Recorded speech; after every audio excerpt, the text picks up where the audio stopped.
Welcome to Uncanny X-Minutes, where we bring you the comics behind the movies. I'm producer James. And I'm Stasha. And we're watching X-Men The Last Stand, minutes 20 to 30. Do you want to know what happened? I do want to know what happened. Okay, so But I did watch it, just as a heads up. Well, I'm glad you did. Beast visits Leech. Scott finds Jean Grey alive at Alkali Lake. Interesting choice. We'll talk about that. And is unceremoniously killed off screen. Which, R.I.P. Scott. Yep. Wolverine and Storm bring Jean back to the X-Mansion. Yeah. So Cyclops just gets killed, kind of, sort, I guess. I read online that he did not come back for this movie, basically. And that's is that why. what it was? Yes. I don't. Yeah. Oh man, if they didn't write him well, then yeah. He had some other movie he was doing, and I don't know what it was, but now I want to look that up while we're talking about things. All right, so just a quick glance. I thought this might be the case because Bryan Singer didn't come back for X-Men 3 because he was doing Superman Returns. Yeah, so he was in that too. And so was James Marsden. Yeah. He also did Hairspray and Enchanted right after that. Enchanted seems so much further away than these movies, but it's This is not. The third one, though. The third X-Men movie. I know, so it it's just feels like thing. a different era to me. I think I just grew up a lot between these two movies. So my guess is he was over at Superman Returns. 100%. I mean, neither of those movies are good. Yeah, but I mean, X-Men 3, it's funny. I have soft spots in my heart for a lot of X-Men movies. Yeah. I just don't have that same soft spot for Superman. Same. It's like I watched the movie and I was like, yeah, it's fine. Yeah, we did a podcast once about Superman and I got roasted for not caring.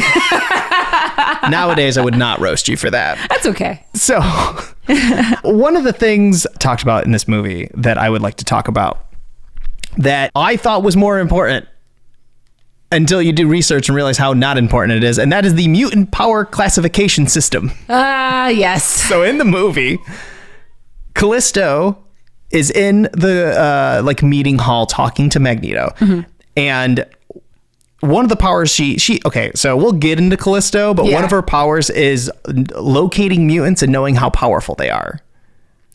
It should have been Caliban. And it's Caliban. And we get two versions of Caliban in later movies, so we'll go into that.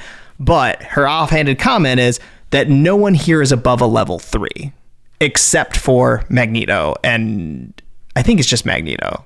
Yeah. In the movies, the classification system is based on numbers. Because in this 10 minutes still, Jean Grey is said to be a level 5 mutant with limitless potential. Right. Which in the 616 comic books is an Omega mutant. Omega level mutant, yeah. So I was like, what does the comics have?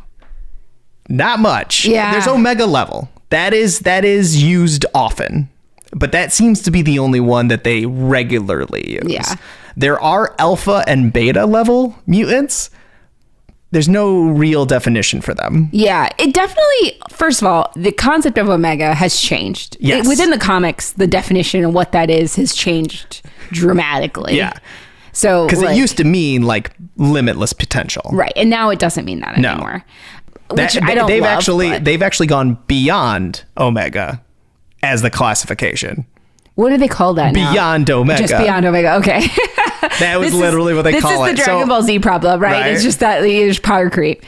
But and also how I always pictured Omega level in the comics and why I didn't really care as much about like categories for other people is because it definitely felt when I was reading, and maybe this wasn't true, but like the vibe was like, this is the territory of mutants that governments need to be worried about. And that's why they have that designation. Agreed. And like the rest of the designations aren't like particularly useful because like in the comics, they're only used as to just quickly point out to people who maybe didn't read the X-Men comics that these people are really strong. Right. Like it's just a quick way of telegraphing that information because there's a lot of mutants that are just kind of, they're just gold balls. Like, you know what I mean? Like, that when I was doing the research, I was like, well, they could be doing this. I feel like your alpha level should be basically anyone who could be on the X-Men team. Sure. Yeah. Powerful enough powers to be on an efficient team. Your betas are, you have an ability, but it's not particularly useful. Yeah. Like Angel, before all the healing and everything, kind of is a beta. Like he's not particularly useful. Same with Beast. In a battle sense. Yeah. But then like your alpha would be Cyclops and later Jean Grey. Yeah. Maybe not early Marvel Girl. No, Marvel Girl, they literally say that she's the weakest member. Yeah. She had trouble picking up a lot of things. She couldn't pick up herself at first. Right. Like, that was a big thing. Like, all of a sudden, she can levitate herself. And they're like, oh, we don't need to worry about her as much. Yeah, and then, well, we'll get to what we're talking about today. But today, she's become Omega. Like, Right. she's gone from Beta to Omega. Yeah. But yeah, they don't use that. I actually have a list of Beyond Omegas, which I feel like used to be, like, that Omega was just, like, level. part of the Omega Yeah. level, which is, like, Franklin Richards. Yeah. And Falcon. Okay. There's one called Matthew Malloy, which I didn't know about. I think that's just like one story. Okay. An X-Man. So Nate Gray.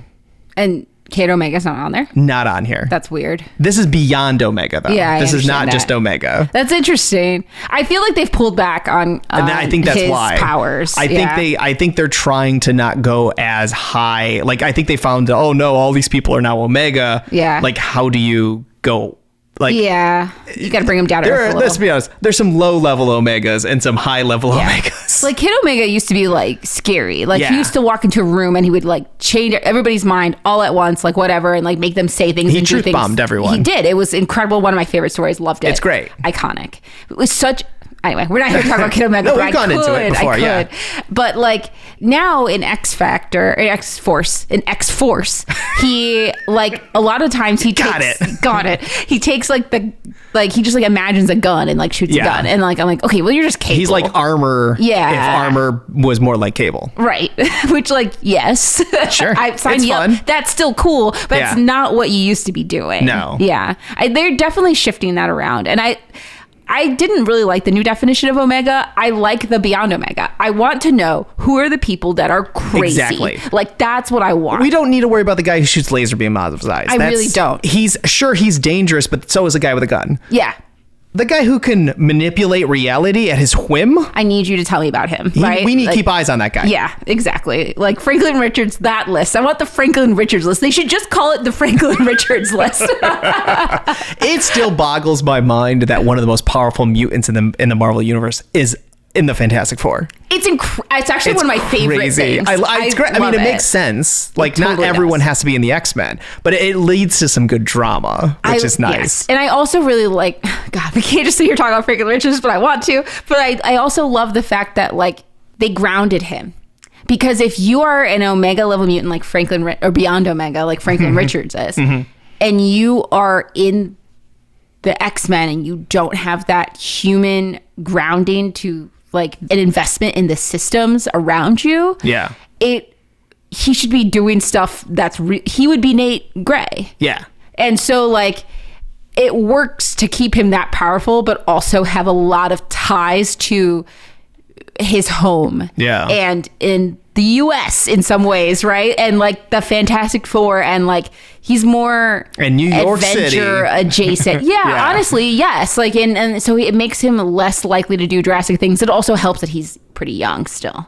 Right. Like, you know, he's not an adult, so. So, yeah, I didn't want to go crazy into it, but Yeah. it is, like I said before, I was more of a movie guy before I was a comic guy, and I knew Omega level mutant was a thing, and I knew from the movies there is some sort of classification, and that's as far as deep as it really goes. Yeah.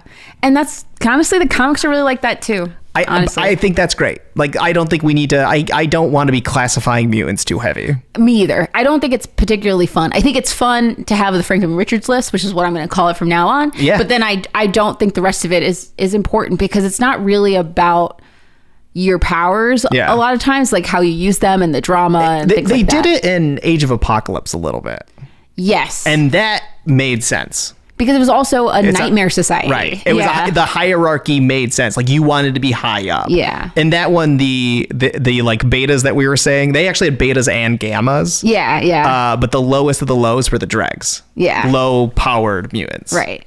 And I think that was compelling for that story. Exactly. Yes. But like 616, we don't need a caste system Yeah. in the X-Men. It's a terrible thing to do. Like, just unequivocally. You mean rating people based Just on their abilities? terrible. Yeah, and not on like who they are as people. Terrible. Yeah. Oh, okay. Hate to break it to you, but yeah, this is the news. I know, honestly, I do like, and I'm glad the 616 was smart enough to kind of avoid it and like use it as they do, which is like, hey, these are the things the governments need to worry about. These are the people that, like, if SWORD had a list of people they were spying on, this is the list, right? Yes. Like, you know, you might change it up a little bit. You might add a Magneto in there. I mean, I think see, and that's the problem with the list, is it's purely based on power and not on personality. And danger, right. Because like Magneto has been more powerful, but his personality makes him more dangerous. Whereas Franklin Richards has more power, but his personality makes him less of a threat. Right. Not any less dangerous, but less of a threat. Less of a threat, but with the exception of the fact that he is a teenager. Right. Right. So anyway, that all said, another part of this 10 minutes, we get Jean Grey back. All right. So I tried to set some good some very solid guidelines for this episode, because I didn't want to go into the entire Phoenix lore. It's a lot. So I want to cut it up a little bit. And what I wanted to talk about more was about the Phoenix egg at the bottom of Jamaica Bay. Or the cocoon is what it is. I like to call it a Phoenix egg. Yeah. But basically her rebirth and her retcon. Yeah. Is what I would like to talk about for the rest of this episode, probably. Another way to frame it, as you're going to discover, is we're going to follow Jean Grey's storyline and not the Phoenix's storyline. With a few little exception at the beginning. Right. And you'll see why as we go on here. So what we're talking about, the original Phoenix saga, there's 3 parts. There's the Phoenix saga. There's the Dark Phoenix saga. Yep. And then there's the Dark Phoenix saga retcon, which is a third thing. Those are the 3 things. And this is why we need to do a lot of time based on this. Yes. And there's like retcons within these things and whatever, but those are the 3 core things. The Phoenix saga starts with Uncanny X-Men 101, where you see this in the movies all the time. They're on the ship. They're crashing into Jamaica Bay, or in the movies, Alkali Lake. No idea why they changed the name of it. So it's a little bit different, because in the movies, they're trying to take off from Alkali Lake, and the dam breaks. Sure, yeah. And it floods them. Whereas the danger in the movies is the water coming. The danger in the comics is cosmic radiation from a solar flare. That's true. Coming into a spaceship. They're coming out from space trying to get to Earth and land. They even make a reference in a Fantastic Four comic that this is basically the same stuff that made them. That made the Fantastic Four. But they survived the experience. And this was a dangerous one. This was a lethal experience. Yes. And so Jean Grey crashes into the lake. There is I want to preface, it is her being a hero. Yes. All the X-Men are in a spaceship. The spaceship has a hole in it. They're trying to get back. She is the only one that can both fly the plane by taking Peter Corbo's piloting skills and patching the hole telekinetically. Yes. Which she even knows is probably a death sentence. Right. She knows going into it that she is saving everybody else. And that's the goal. It's like this really moving sacrifice. Cyclops not handling it well. Nope. Storm honestly isn't handling it that well either, because they're best friends. You know, at the end of the day, this is a superhero comic. It's a superhero thing to do. Like, they crash. She does it. They land into Jamaica Bay. The spaceship sinks, and they kind of pop up in 101. Their heads are above the water, and you kind of see them talking to each other and checking in on everybody. And Scott is like, "We're all here except for the person that got us here, and I'm gonna go back down in that water and get her." And Nightcrawler is like, "Bro, did you not just see what the explosion, the ship, the cosmic radiation? There's nothing to go get, really." And he's trying to talk him down, and it's actually really funny reading some of these older X-Men comics, because the way they talk to each other is so much meaner than they do. It's just a different tone a little bit. And basically he threatens, I think, to punch him in the face. He's like, I'll go through you. And I get it, 100%, but it's interesting. Jean psychically knocks him out at first so that she can do it. Right. Yeah. So just do it again with Nightcrawler. So he's like, I'll just knock you out and then I'll go down. But that's when you get the iconic panel of her bursting through the water. And it's also the cover of 101. Yeah. For a while, you think it's Jean Grey. Like, she's in the hospital for a little bit after this. It is Jean Grey. It's funny, the rest of that issue, I didn't read the rest of the issue because I've read it before. Yeah. But I was like, wow, the Phoenix shows up early in that issue. And then it's like it's like talk. And then they start going to Cassidy Keep. Yes. Like they start to deal with leprechauns. I kid you not. I swear. In the very next issue. Swear to God. No joke. Leprechauns. Cassidy Keep. Listen, I don't want to talk about it. We're Juggernaut. There's like so much. Just jump to 102 and just read that issue because it's bonkers and I love it. Yeah, I mean, but like, it's just like, but a lot of these issues are like that because it's kind of like Phoenix a little bit at the hospital, and then like there's a scene with Professor Xavier, and then I think this is 102 where he's like, they're in danger. Yeah. At Cassidy Keep, Cyclops, I need you to go. And Cyclops is like, absolutely not. That's not happening. I'm not leaving. This is a team. You said they needed to grow up and they needed to live without me. It looks like they're going to start now. Because this is the giant size X-Men team. This is not the OG team. Correct. This is Storm and Nightcrawler and all the rest. Wolverine and That's when Xavier loses his mind. It's like he starts calling him a cur. He calls him ungrateful. Everything I've done for you. It was like nasty. I remember reading that and I was like, bro, he's allowed to have that is the true Xavier. This is Jean. Though. This is Jean. This is Jean. The fact that you're asking him, insanity. It's great. No, they can do it. They can do it without him. You need to trust them. And then also on top of it, like to call him ungrateful for all that I've done for you. What a smack in the face. What is this? It's like 1950s dad parenting, you know? Really? Honestly. Go get me a Switch, sir. Right. And it's like, bro, you literally took this child and made him a child soldier, and he did everything without questioning you ever. Except for this once. Except like this time where he's like, I need to take care of my fiance. Like, not the time, but we're getting there. And I mean, they are very serious. Very serious. And like, she almost died. He thought she was dead. Give the guy a couple of weeks. I know, right?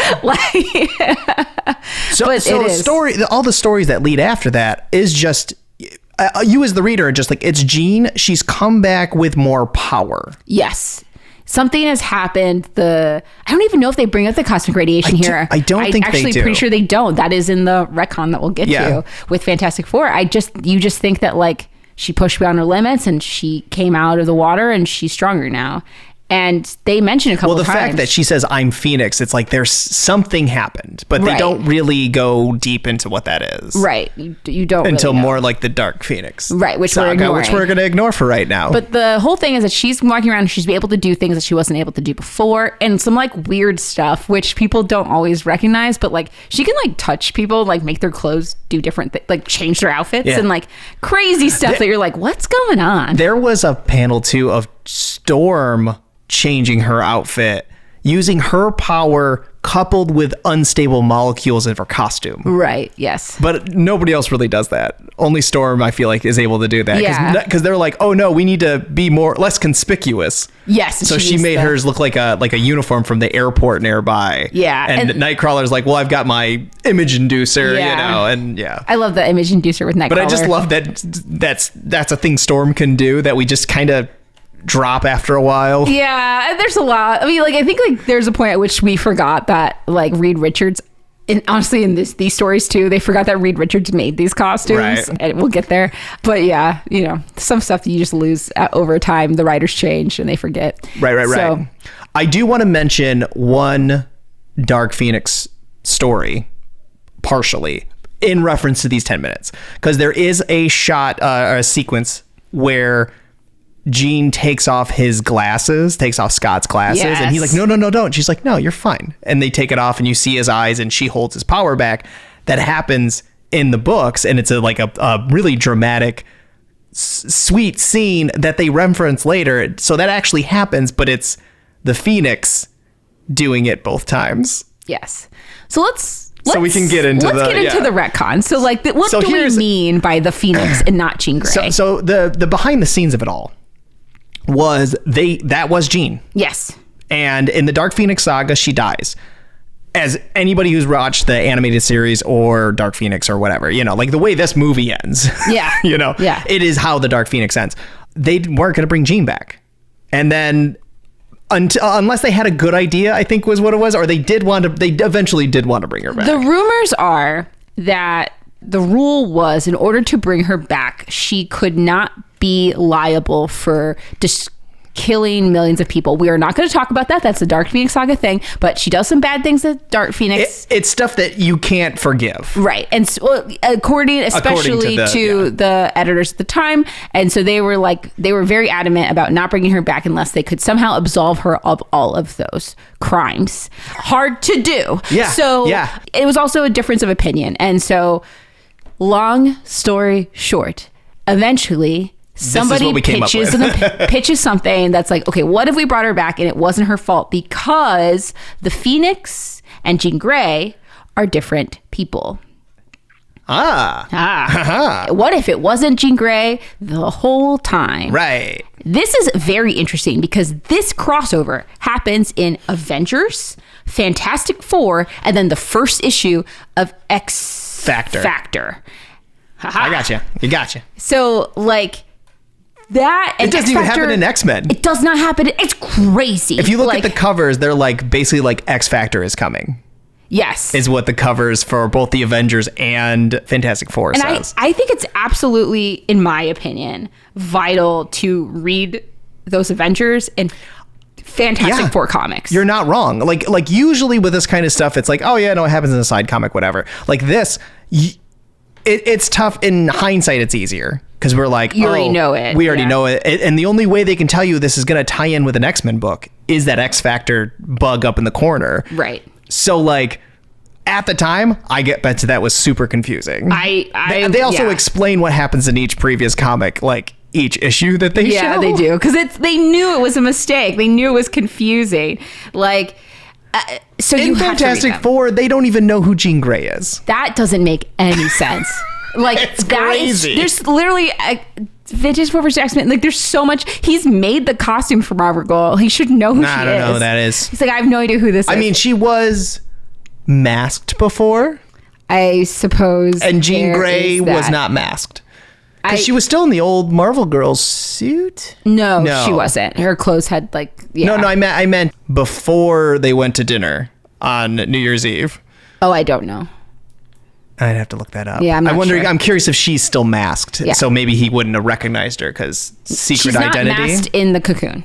That's what I'm saying. Though, but before that, it's possible. Let me tell you the comics because you need to read these. Yes, Avengers number 263, Fantastic Four number 286, and X Factor number 1. So those are the three. If you get that first one, they will say this continues in Fantastic Four number. Yeah, it'll tell you. But either way, those are the three that you need to read. The Avengers one is basically Captain Marvel, which is Monica Rambeau, actually. That Captain Marvel. They're in Jamaica Bay. They're cleaning up after some sort of fight or whatever that's going down. She goes into the water and she sees the cocoon. There's a plane crash. That's what it was. There's a bunch of rogue evil scientists that were trying to smuggle something out of the country and basically get into a runway accident and dump into Jamaica Bay. Okay. Plume of psychic energy, which you don't know is psychic energy. It's just energy. And when Captain Marvel goes to check it out, she's like, what's up? They're like, something weird keeps popping out over there. Yeah, someone should go check that out. And Monica is like, yeah, go call the rest of the Avengers. I'm going to check that out because it makes sense. Like, basically, like, y'all are outclassed immediately. Yeah. Like, get out of here. This is also, like, for people who don't read, like, sort of an uncommon Avengers lineup. Yes, it's odd. Because it's like Captain America, Monica Rambeau, Captain Marvel, or Photon. She's also known by... she goes by Captain Marvel in that issue. At this issue, it's Captain Marvel. Hercules? Yes. Namor has just been added to the team, and Black Knight. Wasp is there. And Wasp. That's where it is. From my understanding, I think Wasp is running the team because she's really annoyed. She seems more in charge, for sure. Because Namor is not following her directions. As they're trying to add Namor onto the team. Yeah. So anyway, long story short, they go down there. They manage to somehow struggle and get the cocoon itself out of the water, kind of scrape away the silt that's been around it, and it becomes like this like pill-shaped, I don't know, thing. They say it looks like a mattress with barnacles on it because it turns out to be a mattress over this they keep saying cocoon. It almost looks like, it's funny, in the Avengers it looks like a big pill. Yes, it does look like a pill. But then when you go to the Fantastic Four issue, it looks more like a coffin. It's a little wider at the top, almost like the machine that Steve Rogers gets into in the Avengers movie. Right. Yeah. So, I mean, whatever you want to say. Either way, so they get it, but they don't really they can't really tell that there's a person inside or whatever. They have it set up. Then you get moved into the Fantastic Four books, which is when they call them over to check it out. They happen to be coming back from space. Yeah, that's, again, the Fantastic Four want to do. So, and the Fantastic Four is She-Hulk, not Thing. That was interesting. Also, I did know that. Such a strange. Did you not know that? I did not know that. I had seen it, and I think I just kind of forgot. I'm not 100% on my Fantastic Four, but I think Ben isn't the Thing at the moment. He's not rockified, and they needed a muscle, so She-Hulk joins the team. Incredible. Anyway. She's not a main point of this. No. It's very interesting if you go to read this issue and you're like, She-Hulk. I know, it's odd. And the Avengers, you're like, I don't recognize any of these Avengers. It's so interesting and bizarre, but I love it. It's like, yes, you're like, it's like, I'm just saying, like, anybody who doesn't really read the comics and wants to jump in, be prepared. These are not the people you think they're going to be. No. The Avengers has a lineup that constantly changes. That's true. More than the X-Men. Because the X-Men are like, let's make a team out of who we have, but the people around are still kind of around, or they're somewhere. People. Yeah. Fantastic Four is a family, so they very rarely change, but sometimes do. They do. She-Hulk. So Spider-Man's been on the team. Yeah, that's true. That's true. Spider-Man's been on the X-Men too. He's been on all of the place. I think Spider-Man hangs out with the X-Men, I would say. Maybe the same way like an Captain Marvel. Mutant. Yeah. He doesn't even... Anyway, we won't get into it. He was like, doesn't he pose as one at some point? Anyway, long story short, blah, House blah, blah. of M. Yes, but yes. But anyway, there's a lot of testing the waters, just mistake science. Basically, blah, blah, Reed blah. Richards psychically probes her with a machine. And it goes badly. Yeah. Really badly. What they decide to end up doing is the Invisible Woman can make things invisible. They're like, how about you just make the thing invisible and we can see what's in there? They do. Come to find out, they don't recognize it, but there's a lady in there. She's calling out for Scott, and you're like, that's, and she's wearing like Grey. There's an iconic dress she's wearing from those earlier scenes. Yeah, that she's still wearing, and this is years later. Years, yes. Like in the comic, it's years later in our time, but it's also years later in the comic book. Yeah, it's actually quite a lot of time that's passed.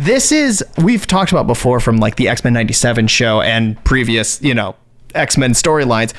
At this point in time, Scott is with Madeline. Yes. And has a baby. Yes. So we've sort of referenced before of the drama that Jean coming back has on Scott's relationship with Madeline is from this story. This is what we're talking about. In X Factor, there are multiple scenes of Madeline Pryor staring like at the TV while there's like advertisements for X Factor, looking over the couch like with no husband. It's like brutal. Anyway. So Jean is awake. Yes. She is not trusting anyone around her because there's the storyline before they take off in the spaceship was a guy had made Sentinels that look like the original team. Yes. Including her. Right. And she thinks, these Avengers must also be Sentinels. Right. Because she can't read their minds. Right. Her power is gone. Only the telekinetic is there. Right. So she's not telepathic at the moment. She will get that back. She'll get it back. What I'm saying, this is why she also doesn't trust them. So they, basically it's Wasp. Yes. And I think Wasp and Invisible Woman are the two that get her to like trust them without using force. Like, maybe we should talk about this. Well, okay. So Invisible Woman puts her in a bubble and like she's like, you can't, and then she's like, go ahead, kill me. And she's so dramatic, and they all make fun of her for being dramatic, which is such an X-Men thing. I love that. In the Fantastic Four, they're always consistent about how the X-Men are dramatic, and they're painted that way. It's so funny. They're not wrong. It just would read really differently in an X-Men comic, but in a Fantastic Four comic, she sits there, she's in the invisible bubble, and she stands up tall, and she's like, go ahead and kill me. And I'm like, oh my God, Jean. But it wasn't an aggressive attack, though. It is like, no stop, hold up, let's talk. And then you have Reed Richards, who finally is like, listen, what we need to do is we need to all lower our defenses, put everything down, and show her that we're not attacking her, and then she'll have to believe us, which basically works. Yeah. And then you get this big trauma dump, and it's like really depressing because she doesn't understand what's happening. She doesn't have a lot of her memories. She doesn't know what happened. She's further back than she should be even. Yeah. She should know the crash, but she doesn't remember it. In order to solve that, they end up going to her parents' house because she wants to go back to the X-Men, but Reed Richards is like, nope, Magneto is running the X-Men. And she is like, what? I think also Professor X is just not there. He's not. He should be with Lalandra. I was going to say, he's probably with the Shi'ar. Is this when the New Mutants is being run by Magneto? So that whole headmaster Magneto stuff. Just to give you, it's interesting doing this show for so long that we're starting to fill in more and more pieces. And you're like, all right, so this is where we are. This is where we are.